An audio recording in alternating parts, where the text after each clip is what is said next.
West ব্যাংকের জেনিনে প্যালেস্টাইনের এক আহত যুবককে সামরিক গাড়িতে বেঁধে রাখার বিষয়টি স্বীকার করেছে ইসরায়েল। রবিবার মুজাহিদ আবাদির নামে ওই যুবক জানান, নির্যাতনের পর মৃত্যু নিশ্চিত করতেই তাকে সাজোয়া যানে বেঁধে রাখে ইসরায়েলি সেনারা। আবাদির স্বজনরা জানান, অ্যাম্বুলেন্স বন্ধ করে তাকে নিজেদের গাড়িতে বেঁধে রাখে আইডিএফ। দখলকৃত ওয়েস্ট ব্যাংকের জেনিনে ইসরায়েলি সেনাদের বিরুদ্ধে এক প্যালেস্টিনিয়ান যুবককে নির্যাতন করে সামরিক যানের সামনে বেঁধে রাখার অভিযোগ উঠেছে।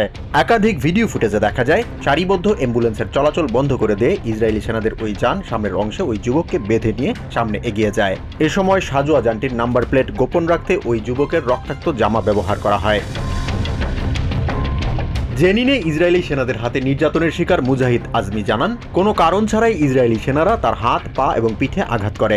রক্তাক্ত অবস্থায় মেঝেতে ফেলে পেটানোর সময় ইসরায়েলের সেনারা জখম দেখে ঠাট্টা করছিল বলেও জানান আজমি।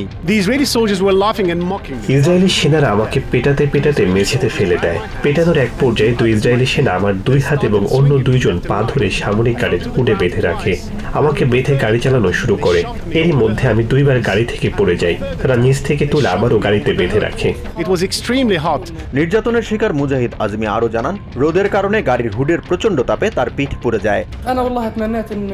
গাড়ির তাপে আমার পিঠ পুড়ে যায়। এভাবেই তারা 20 মিনিট গাড়ি চালায়। এই সময়ের মধ্যে তারা আমার মৃত্যু চাইছিল। মুজাহিদ আজমির ছোট ভাই আলা আজমি জানান, ইসরায়েলি সেনারা বাড়িতে ঢোকার পরই মুজাহিদ ভয়ে পালিয়ে যাওয়ার চেষ্টা করেন। এ সময় তার হাত ও পায়ে গুলি করে সেনারা। তিনি আরো জানান, রক্তাক্ত মুজাহিদকে অ্যাম্বুলেন্সের মাধ্যমে হাসপাতালে নেওয়ার সময় ইসরায়েলি সেনারা বাধা দেয়। এক পর্যায়ে নিজেদের সাজোয়া যানে বেঁধে নিয়ে যায় ইসরায়েলি সেনারা। 15 minutes later, 2 jeeps came and they got him in here.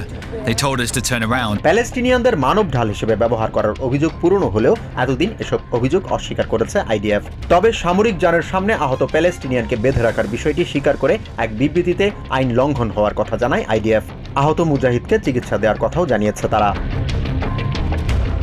Jahan Mithun, TVN 24 news desk. New York থেকে সম্প্রচারিত TVN 24 টেলিভিশন বিশ্বজুড়ে বাঙালির কণ্ঠস্বর।